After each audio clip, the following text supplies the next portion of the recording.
Shalom Jemaat Gereja Baptis Indonesia Karunia Tuhan.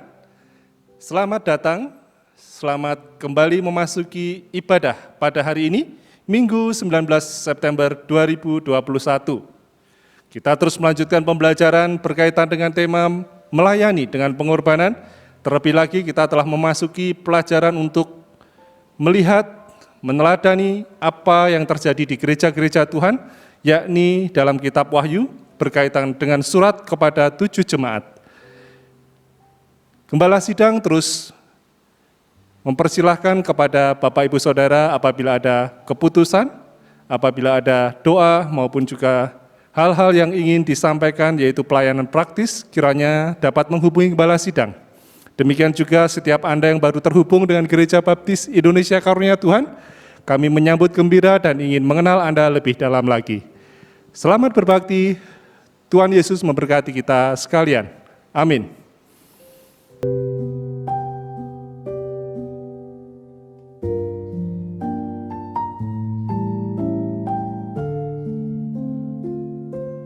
Shalom, selamat pagi Jemaat Gereja Baptis Indonesia Karunia Tuhan. Pada saat pagi hari ini kita bersyukur atas kasih dan anugerah Tuhan untuk kita bersama-sama berbakti, memuji dan memuliakan nama Tuhan. Mari dengan sikap hati kita akan memulai ibadah kita dengan kesungguhan hati kita untuk masuk di dalam hadirat Tuhan. Mari kita akan bersaat teduh sejenak untuk kita menyiapkan hati kita, menyiapkan pikiran kita untuk masuk di dalam ibadah kita pada saat pagi hari ini. Ambil waktu sejenak untuk kita mengucap syukur atas kasih Tuhan, mengucap syukur atas berkat Tuhan yang luar biasa dalam kehidupan kita. Panggilan berbakti diambil dalam 2 Tesalonika, pasal yang kedua ayat 16 sampai dengan 17 berkata demikian. Dan ia, Tuhan kita Yesus Kristus dan Allah Bapa kita yang dalam kasih karunia-Nya telah mengasihi kita dan yang telah menganugerahkan penghiburan abadi dan pengharapan baik kepada kita, kiranya menghibur dan menguatkan hatimu dalam pekerjaan dan perkataan yang baik. Mari kita akan bersatu di dalam doa. Bapa, kami bersyukur buat segala kasih dan anugerah-Mu atas setiap kehidupan kami, Bapa. Pada saat pagi yang indah ini, kami mau menyerahkan ibadah kami di dalam tangan kasih-Mu. Kami siap memuji-Mu Tuhan. Kami siap memberikan yang terbaik lewat persembahan dan persepuluhan kami. Kami juga siap mendengarkan firman-Mu. Kiranya Tuhan memberkati ibadah kami, urapi kami pribadi lepas pribadi dengan kuasa Roh Kudus-Mu. Dan kiranya Tuhan menyertai ibadah kami dan memberkati ibadah kami. Inilah doa kami Bapa. Hanya di dalam nama Tuhan Yesus Kristus kami berdoa. Haleluya. Amin. Kita akan menaikkan pujian dengan sukacita kita. Bahwa kita yakin dan percaya hanya nama Tuhan yang patut kita tinggikan, patut kita muliakan. Kita akan pujikan pujian sukacita kita. Tinggi namamu dipuji. Mari kita tinggikan dan muliakan Tuhan Yesus saat ini dengan sorak dan segenap hati kita. Dasar dari yang ku harapkan, bukti dari segala yang tak kulihat, memberikanku kekuatan untuk melakukan perkara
atas kekuatanku. Kau yang berikanku kemuliaan, semakin serupa dengan gambaranmu. Bersama Roh Tuhan, Bersama Rohmu, ku pasti menang.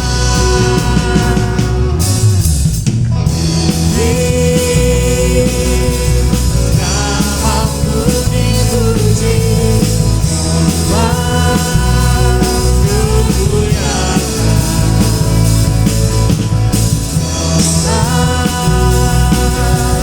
Dengan senang hati datang keagungan.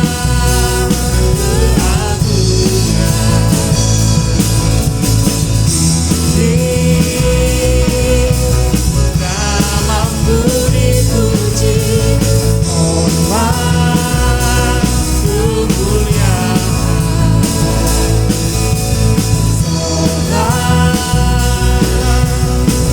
Dengan senang hati datang keagungan. Bersama Rohmu,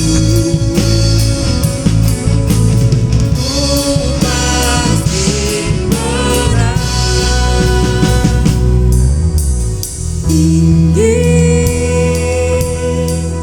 namamu dipuji, hormat kemuliaan.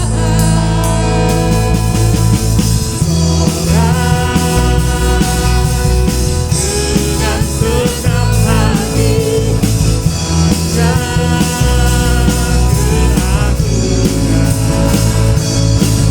Namamu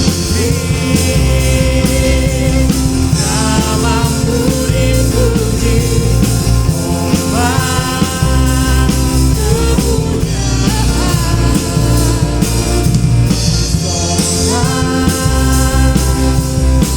Dengan senang hati datang keagungan.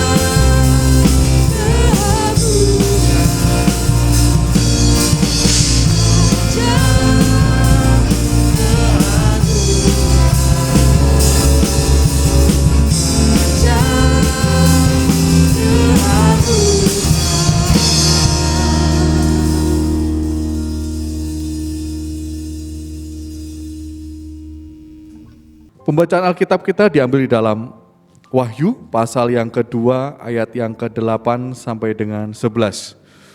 Pembacaan Alkitab kita diambil di dalam Wahyu pasal yang kedua ayat yang ke-8 sampai dengan 11 berkata demikian. Dan tuliskanlah kepada malaikat jemaat di Semirna, inilah firman dari yang awal dan yang akhir, yang telah mati dan hidup kembali.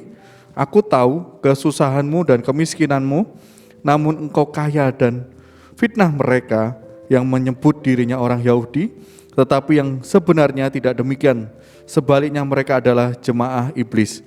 Jangan takut terhadap apa yang harus engkau derita. Sesungguhnya iblis akan melemparkan beberapa orang dari antaramu ke dalam penjara supaya kamu dicobai dan kamu akan beroleh kesusahan selama 10 hari. Hendaklah engkau setia sampai mati dan aku akan mengaruniakan kepadamu mahkota kehidupan. Siapa bertelinga, hendaklah ia mendengarkan apa yang dikatakan Roh kepada jemaat-jemaat. Barang siapa menang, ia tidak akan menderita apa-apa oleh kematian yang kedua. Mari kita akan memberikan persembahan dan persepuluhan. Beberapa cara untuk memberikan persepuluhan dan persembahan Anda. Yang pertama, persembahan dan persepuluhan dapat disampaikan melalui rekening gereja yang tertera pada gambar berikut dengan memberikan keterangan. Yang kedua, memasukkannya ke dalam kotak persembahan yang berlokasi di depan pintu kantor gereja bagian dalam setiap harinya antara pukul 9 pagi sampai dengan 4 sore. Yang ketiga, melakukan pengumpulan mandiri, yakni menyimpannya dan memasukkannya ke dalam kotak perpuluhan atau kantong persembahan pada saat ibadah minggu berjalan seperti biasa nantinya.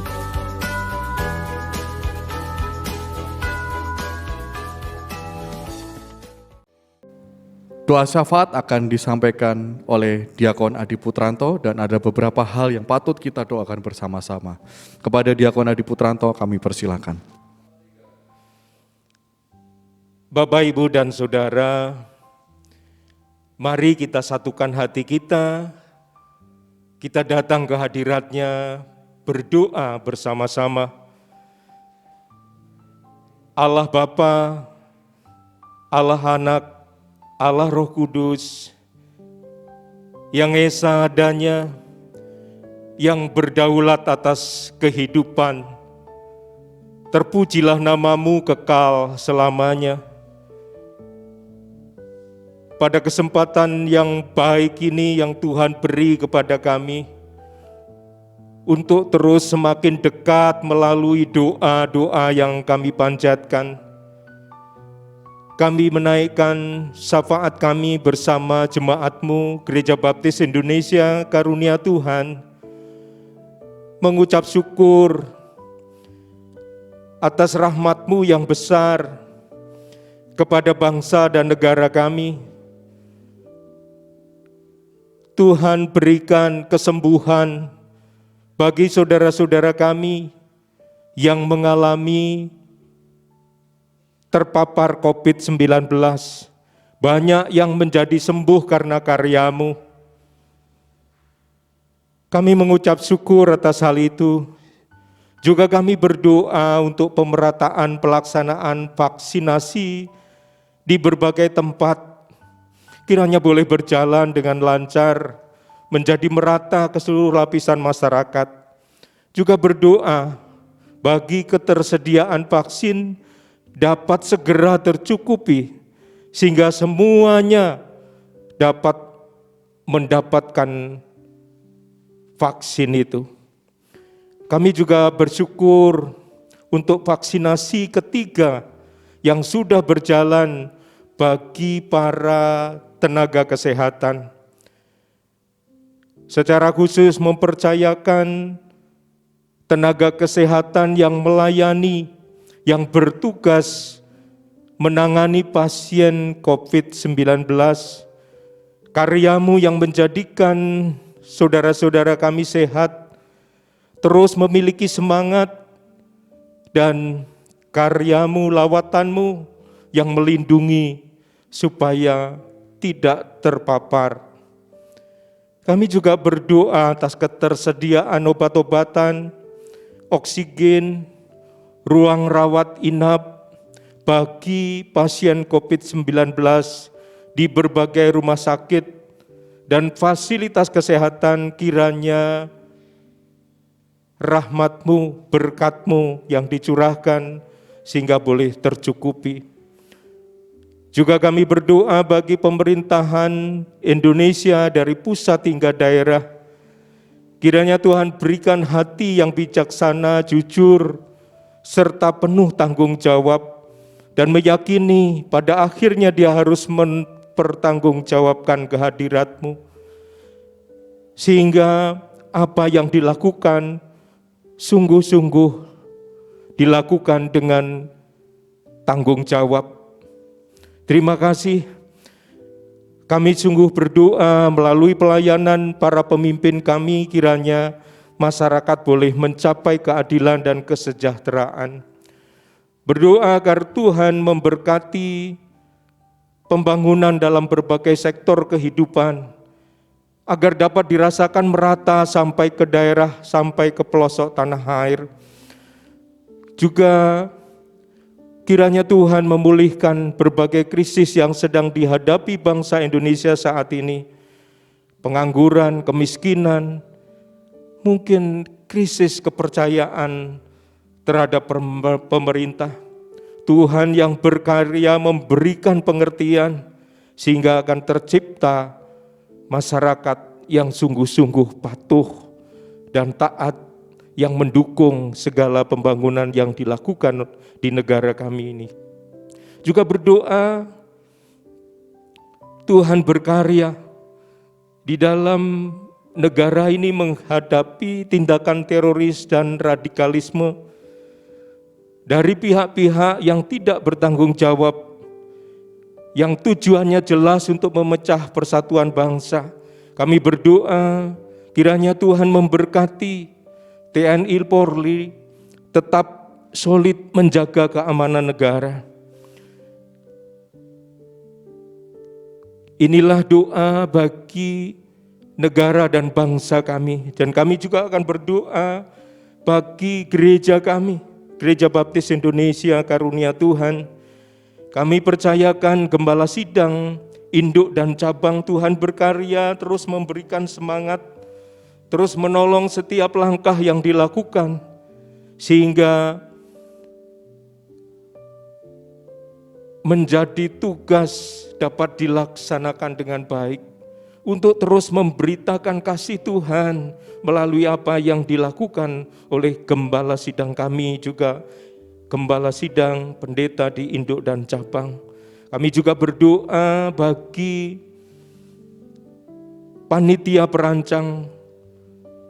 Kami bersyukur karena Tuhan berikan pribadi-pribadi yang sungguh memiliki kesatuan hati, memiliki kebersamaan, memiliki tujuan yang sama untuk kemuliaan nama Tuhan.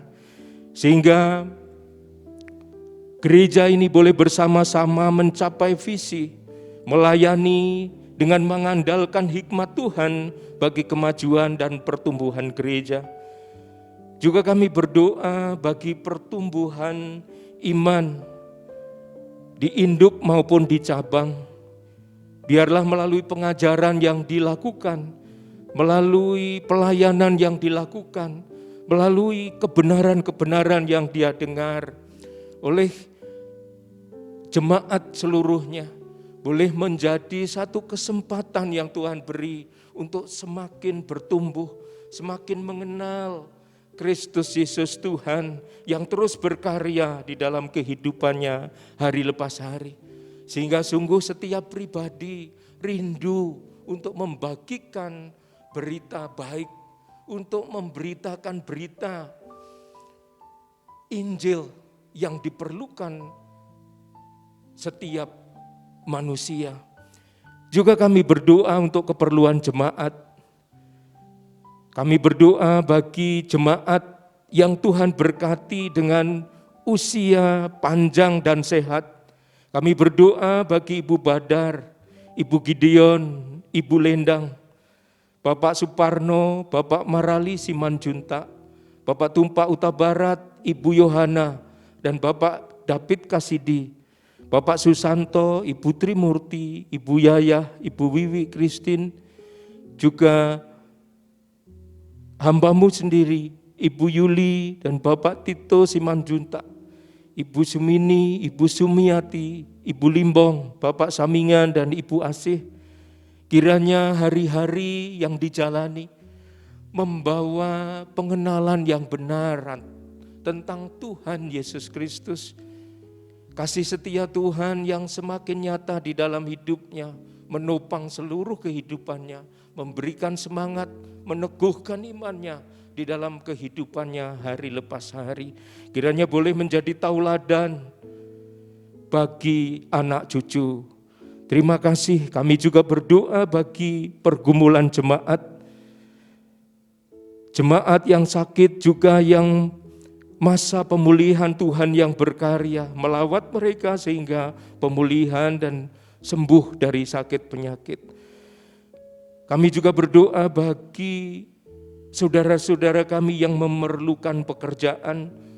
Kiranya terus Tuhan teguhkan, terus Tuhan berikan semangat untuk terus berusaha dan pada akhirnya melihat setiap karyamu di dalam usaha yang dilakukannya. Dan juga kami berdoa bagi saudara-saudara kami yang merindukan anak.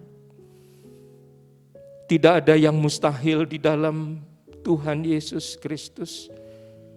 Kiranya kehendak-Mu yang jadi waktu yang Tuhan tetapkan menjadi kenyataan apa yang dirindukan oleh keluarga ini.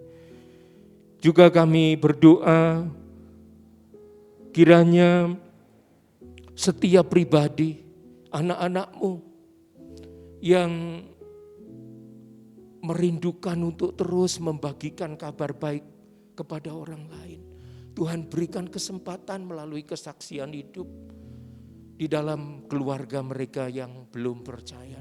Tuhan yang menolong, Tuhan Yesus senantiasa menyertai kita sekalian. Terima kasih kesempatan yang sudah Tuhan beri bagi kami untuk terus bertumbuh semakin dekat, semakin indah hadirat-Mu kami rasakan. Terima kasih, ampuni segala kesalahan kami, terpujilah nama-Mu kekal selamanya. Di dalam nama Tuhan Yesus kami berdoa. Amin.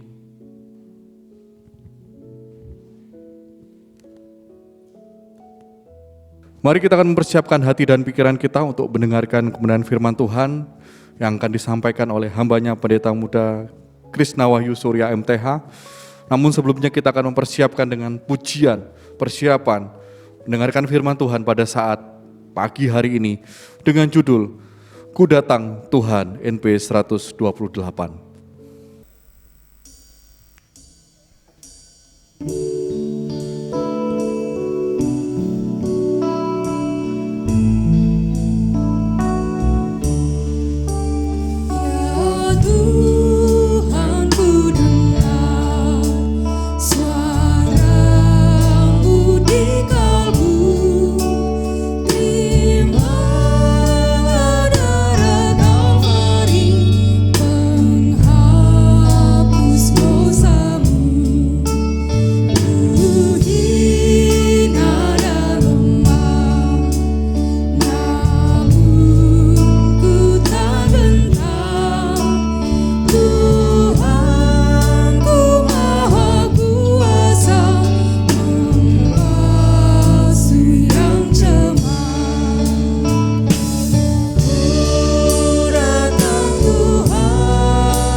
Surat kepada jemaat di Smyrna adalah judul khotbah kita pada saat pagi hari ini. Dan kepada hambanya, Pendeta Muda Krishna Wahyu Surya MTH, kami persilahkan. Jemaat yang dikasihi Tuhan, memasuki pembelajaran surat kepada jemaat-jemaat, yaitu ketujuh jemaat di kitab Wahyu. Kita memasuki pembelajaran dari surat selanjutnya, yaitu kepada jemaat di Smyrna atau gereja Smyrna. Kota Smyrna itu sendiri adalah salah satu kota yang makmur, bahkan boleh dikatakan yang paling makmur di Asia Kecil pada waktu itu. Saat ini kota ini dapat kita temui dalam Google Map dengan nama Izmir. Itu ada di area Turki Barat. Populasi Yahudi adalah yang terbesar pada waktu itu di antara kota-kota yang lain yang ada di sekitarnya. Jadi kita dapat melihat bagaimana orang-orang Yahudi atau orang keturunan dari Israel atau Ibrani begitu banyak yang sudah terserak atau diaspora. Demikian juga sebelum kota ini menjadi suatu kota yang besar, kota ini pun sudah mulai punya hubungan dengan Roma, yaitu yang pada akhirnya menguasai begitu besar wilayah-wilayah yang ada di sana. Rupanya juga merupakan pusat untuk penyembahan kaisar pada waktu itu. Demikian juga, ini adalah satu-satunya kota yang disebut dalam kitab Wahyu ini yang mana gerejanya masih ada.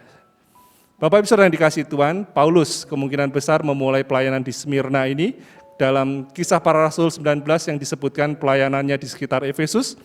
Dan kita juga dapat melihat dari bapak-bapak gereja di awal di abad kedua, ada Polikarpus, ada Ignatius, disebutkan berkomunikasi dengan jemaat yang ada di gereja di sana.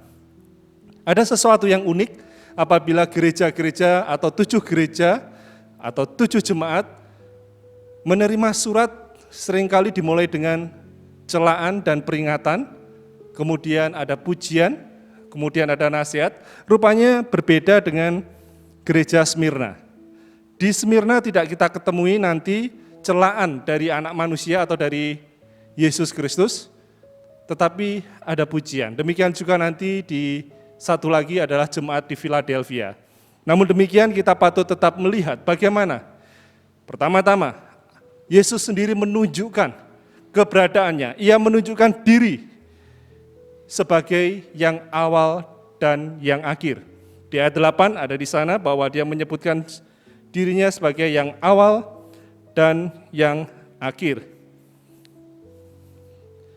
Sebutan ini seringkali kita dengar dari anak manusia berkaitan dengan kitab Wahyu.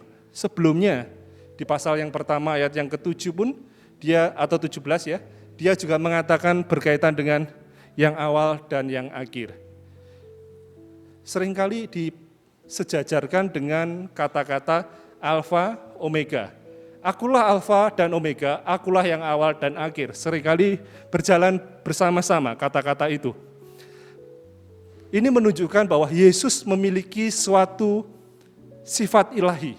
Ia sendiri dengan sadar menyandingkan dirinya sebagai Yehova atau Yahweh. Sebagaimana dalam perjanjian lama sebenarnya sudah lama diketahui dalam Yesaya 41 ayat 4, siapakah yang melakukan dan mengerjakan semuanya itu? Dia yang dari dahulu memanggil bangkit keturunan-keturunan, aku Tuhan yang terdahulu, dan bagi mereka yang terkemudian, aku tetap dia juga.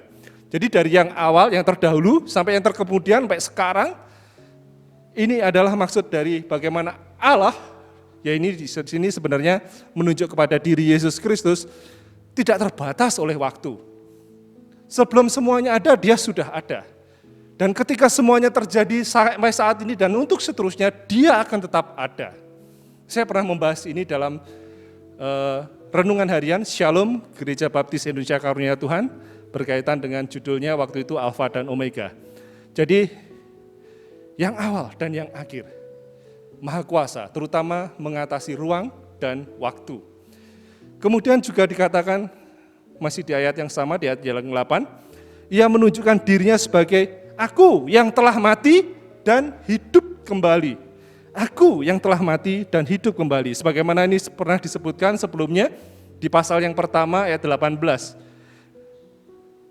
Pasti ini menunjuk kepada Yesus Kristus sendiri. Siapa yang pernah mati lalu bangkit? Kalau bukan Yesus. Nah, sebenarnya bukan saja menunjukkan bahwa aku, si pembicara yaitu Yesus Kristus, sudah pernah mati dan kemudian hidup lagi, tetapi ini sebenarnya akan menolong kepada jemaat Smyrna yang saat ini menerima surat itu.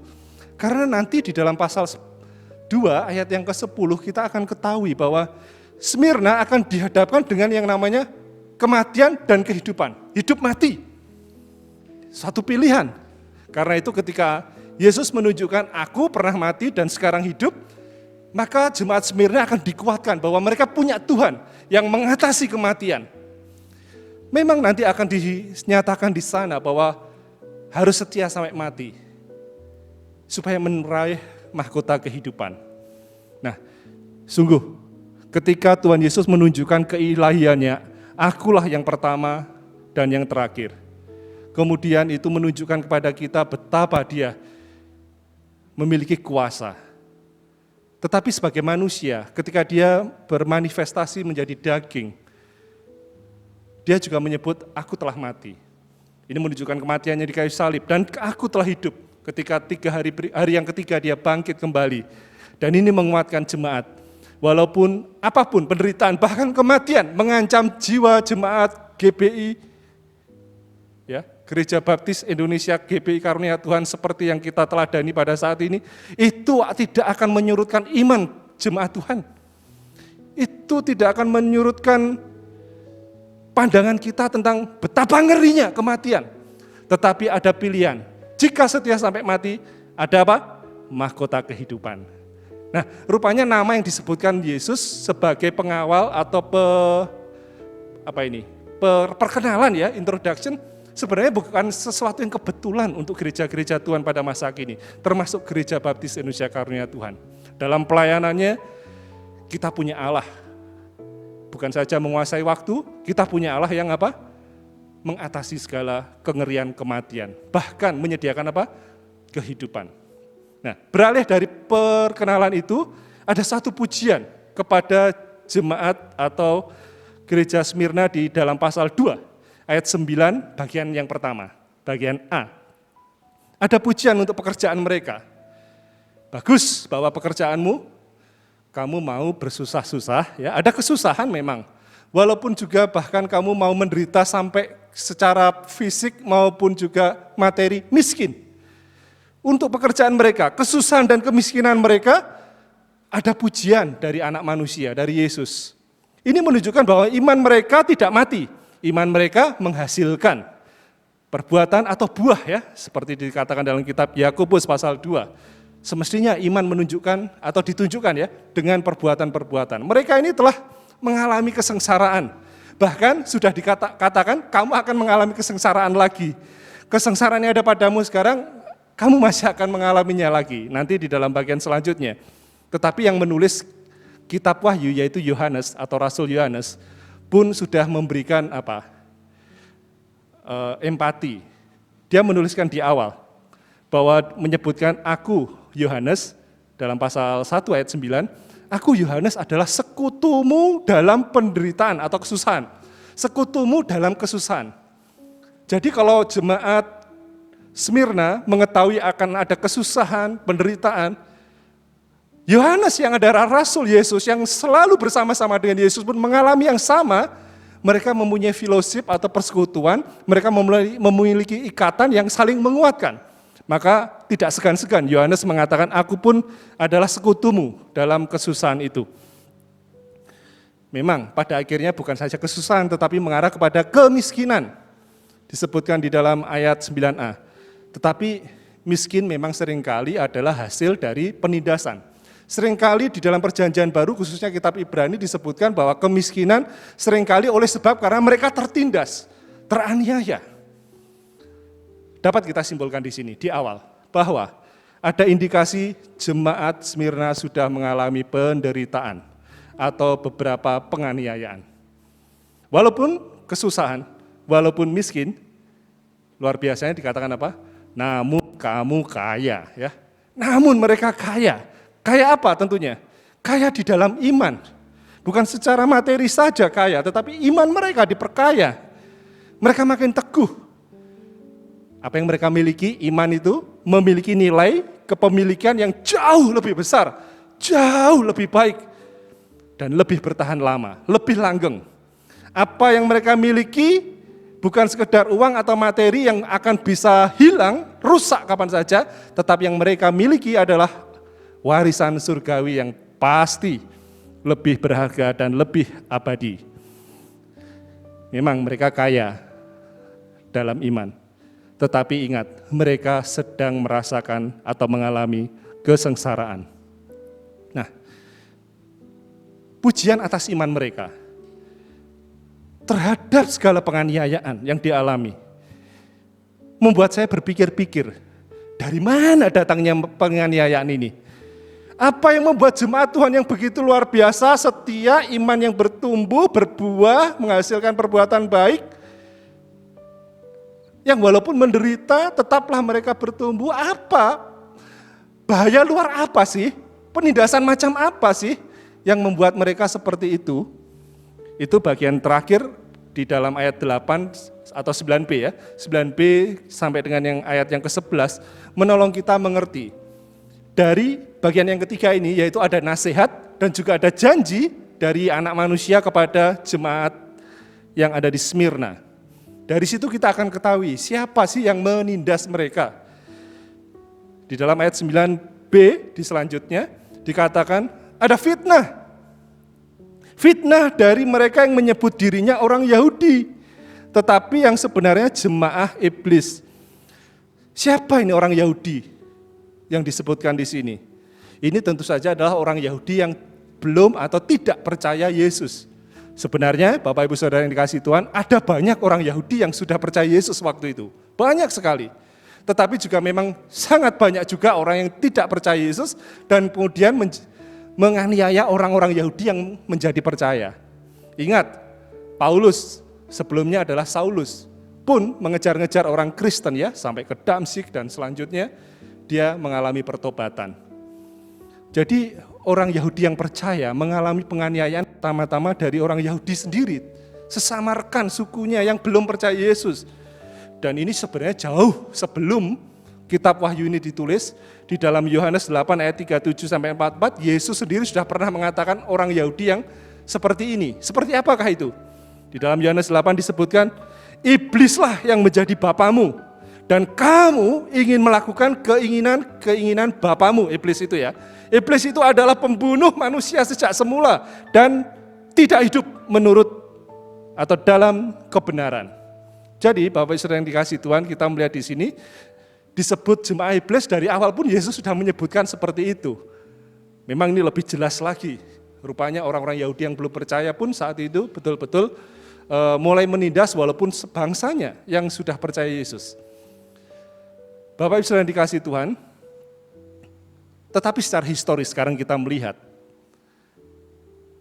secara historis atau kesejarahan, sebenarnya kekristenan mulai dianiaya itu ketika di tahun 70 setelah Masehi ya, atau Masehi ya, tahun 70 Masehi ke atas.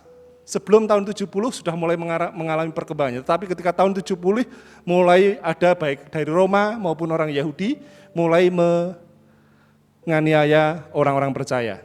Yang pertama, oleh orang-orang Yahudi sendiri yang belum percaya, dari tanah asal mereka, Yudea, mereka mengejar-ngejar orang Yahudi yang sudah percaya. Tetapi juga Yahudi yang tidak percaya juga, yang ada di daerah Turki atau di Asia, di mana Smyrna berada di sana. Jadi begitu melelahkan ya menurut saya, begitu mengelelahkan, dikejar-kejar oleh orang sebangsanya yang tidak seiman. Nah, walaupun ada fitnah di antara itu, ingatlah mereka adalah jemaah iblis. Ada nasihat yang berikutnya dikatakan dalam ayat selanjutnya, jangan takut. Jangan takut apa yang harus engkau derita. Memang engkau akan menderita, tapi jangan takut. Memang iblis akan melemparkan beberapa orang di antara kamu. Saya sebut tadi di awal ada Polikarpus, dia mati secara martir di kota itu. Nah, iblis akan melemparkan beberapa orang di antara kamu ke dalam apa? Penjara supaya dicobai. Jadi rupanya yang jadi penyebab utama sebenarnya bukan sekedar orang-orang, ada kuasa spiritual, ada kuasa roh yaitu iblis, yaitu si jahat yang memiliki kekuatan spiritual jahat yang dibalik penganiayaan mereka. Dengan pintarnya, iblis yang disebut sebagai pemfitnah atau pendusta itu, dengan cerdiknya, iblis atau setan yang disebut sebagai musuh, itu menipu. Pertama-tama menipu orang Yahudi yang belum percaya, supaya dapat apa? Menekan orang Yahudi yang percaya. Tetapi juga menipu, memanipulasi orang-orang Roma yang mulai waktu itu mulai moncer ya, mulai apa? Kerajaannya mulai berkembang pesat, supaya dapat menekan orang-orang percaya atau gereja-gereja pada waktu itu. Nah, Bapak Ibu sekalian dikasih Tuhan, bahkan dikatakan kamu akan beroleh kesusahan selama 10 hari. Wah, di penjara 10 hari, tahan-tahanlah. Tapi kita perlu tahu sebenarnya bahwa dalam kitab Wahyu, angka yang disebut kitab Wahyu itu, di dalam kitab Wahyu itu selalu bersifat kiasan atau simbolis. Apakah 10 hari itu waktu yang singkat? Ya, memang betul. Mungkin ya sekedar di penjara 10 hari, tapi saya pun juga tidak bakal mau kalau harus di penjara 10 hari ya. Kalau memang enggak perlu, kalau bukan karena iman. Tetapi 10 hari di sini adalah kiasan. Di dalam kitab Wahyu bagian terakhir ada yang namanya mungkin Bapak Ibu Saudara pernah dengar. Kerajaan apa? 1000 tahun. Nah, itu menunjukkan suatu masa yang panjang, bahkan dikatakan tak terbatas. Kerajaan 1000 tahun itu sifatnya tak terbatas, sangat panjang, bahkan selama-lamanya. Dibandingkan 10 hari, 10 tahun, bagaimana? Dibandingkan kerajaan 1000 tahun yang akan terus berjalan, yang selama-lamanya berjalan, 10 hari, ya nggak ada artinya ya. Dari 1000 tahun dibandingkan 10 hari itu 1 banding berapa ya, nggak ada bandingannya. Jadi ini sebenarnya hanya untuk menunjukkan kepada jemaat di Smyrna bahwa walaupun kau akan diserahkan ke penjara atau dianiaya untuk dicobai oleh iblis, ingatlah itu sementara saja, dan itu dibandingkan dengan kerajaan surga yang akan mereka terima, yaitu 1000 tahun, 10 hari tidak ada apa? Tidak ada bandingannya. Dan kemudian di dalam ayat berikutnya dikatakan, hendaklah engkau setia. Ini nasihat sekaligus janji. Hendaklah engkau setia, karena janjinya dikatakan kalau kamu setia sampai mati, aku akan mengaruniakan kepadamu mahkota kehidupan. Mereka harus setia sampai mati. Ini juga sebenarnya untuk kita ya, jemaat Tuhan, GBI Karunia Tuhan. Harus setia, dan setianya itu sampai mati. Namanya setia itu kan ya terus menerus. Kalau setianya itu harus berhenti karena mungkin sudah karena usia atau faktor waktu dan sebagainya, itu namanya bukan setia. Setia itu terus, dan dikatakan bahkan kalaupun harus mati seperti Filipus, yaitu martir ya, karena iman tentunya, bukan karena yang lain. Dikatakan akan ada janji, yaitu apa? Mahkota kehidupan. Apa yang diberikan? Mahkota kehidupan. Kalau mati, kalau setia sampai mati, janjinya apa? Mahkota kehidupan. Karena itu di depan tadi sudah saya katakan. Aku yang mati dan aku yang telah hidup menunjukkan kepada hal ini. Memberi kekuatan untuk jemaat Smyrna yang akan mengalami penderitaan yang luar biasa. Bahwa kalau kamu setia, kehidupan akan diberikan. Memang ada banyak mahkota, di sisi lain ada mahkota yang disebut sebagai mahkota yang tidak dapat binasa, mahkota kebenaran, mahkota kemuliaan, tapi intinya bagi saya itu adalah sesuatu yang menunggu mereka di depan sana. Ada award, ada hadiah, ada penghargaan untuk mereka. Tetapi intinya adalah kehidupan, janji yang indah bagi mereka yang tetap setia dan berani membayar harga tertinggi untuk keselamatannya itu, atau untuk imannya itu. Dan yang terakhir, barang siapa menang, nah ini dia ada janji yang terakhir ya, yang menang, ia tidak akan menderita apa-apa. Sekali lagi, yang menang, ia tidak akan menderita apa-apa oleh kematian yang kedua. Yang menang, siapa yang menang di sini? Ya ini orang yang terus setia ya, mereka yang akan beriman terus setia sampai akhir, taat, penuh kasih, dan bahkan berani atau merela siap mati bagi imannya bagi Yesus Kristus. Nah, kalau mereka menang atas tantangan cobaan yang dihadapi, mereka akan menerima selain mahkota kehidupan tadi, mereka tidak akan menderita apa-apa oleh kematian yang kedua. Loh, kok kematian yang kedua, Pak? Ya, memang di dalam kitab Wahyu kita akan tahu bahwa ada kematian pertama dan ada kematian yang kedua. Kematian pertama seperti dikatakan dalam kitab Wahyu 20 ayat 14 dan 21 ayat 8, yaitu adalah kematian alami, fisik, di mana Bapak Ibu Saudara saya, kita semuanya akan mengalami itu. Kematian fisik, entah karena tua, entah karena peristiwa atau apapun juga, mungkin akan merenggut kehidupan kita. Itu adalah kematian atau kematian yang pertama. Jadi kematian yang kedua apa dong? Dikatakan sebagai suatu hukuman abadi. Gambarannya dalam kitab Wahyu adalah sebagai lautan api dan belerang yang terus menyala-nyala. Itu adalah bagi mereka yang tidak menang, ya. Yang menang melawan cobaan si iblis, bertahan imannya sampai matinya, tidak akan menerima apa-apa, maksudnya tidak akan menderita apa-apa. Tetapi yang enggak menang, kalah dengan cobaan dari iblis, ya akan bersama-sama jadi kawannya iblis di dalam lautan api yang menyala-nyala. Sekali lagi dia berkata, siapa bertelinga, hendaklah mendengar. Apakah saudaraku, Anda, apakah saya sudah mendengar apa kata anak manusia, apa kata firman hari ini? Dari surat kepada jemaat di Smyrna ini kita belajar bahwa orang Kristen sekarang ini sedang mengalami tantangan yang sama. Saya pernah sampaikan, kebanyakan teolog telah menuliskan bahwa abad pertama Kristen pada waktu surat seperti ini dituliskan, sangat mirip dengan kekristenan di abad ini. Jadi amat sangat baik apabila kita melihat, belajar dari apa yang sudah terjadi di jemaat-jemaat Tuhan, termasuk minggu lalu Efesus, minggu ini Smyrna. Supaya kita dapat belajar percaya, dikuatkan, apapun tantangannya, kita akan terus makin, kalau jemaat Smyrna apa tadi? Makin diperkaya dalam iman. Bahwa mereka akan menderita, tetapi mereka juga akan bersama Tuhan, tidak akan mengalami yang namanya sekedar kemiskinan atau kesusahan, tetapi mereka akan menerima apa? Mahkota kehidupan. Ada dua alternatif sebagai penutup firman Tuhan hari ini. Ada mahkota kehidupan diberikan di sana, tetapi ada kematian kedua ya. Jadi kalau suruh milih, ya pasti kita memilih mahkota kehidupan. Tetapi pilihan adalah ketika saudara dan saya masih hidup, bukan ketika sudah tidak di dunia ini lagi, sudah enggak sempat milih. Jadi ambillah pilihanmu, tetapkan imanmu, kesetiaanmu, bahkan suatu iman yang akan terus-menerus sampai mati engkau bawa, sehingga menghasilkan suatu mahkota kehidupan menanti Anda di sana.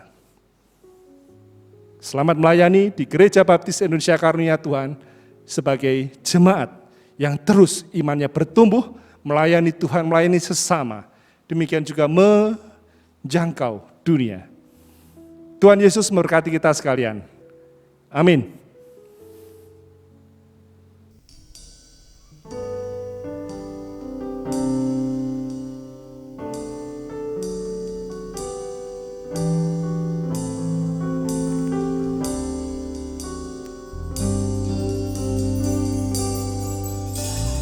Berikan ku hati seperti hatimu yang penuh dengan belas kasih.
Jemaat Gereja Baptis Indonesia Karunia Tuhan, saya mengundang kita semuanya untuk dapat berdiri dari tempat kita masing-masing, dan mari kita arahkan kepada Dia untuk menerima janji berkat-Nya. Tuhanmu memberkati engkau dan melindungi engkau. Ia menyinari engkau dengan wajah-Nya dan memberi engkau kasih karunia dan damai sejahtera. Amin. Selamat hari Minggu, Tuhan memberkati kita sekalian. Amin.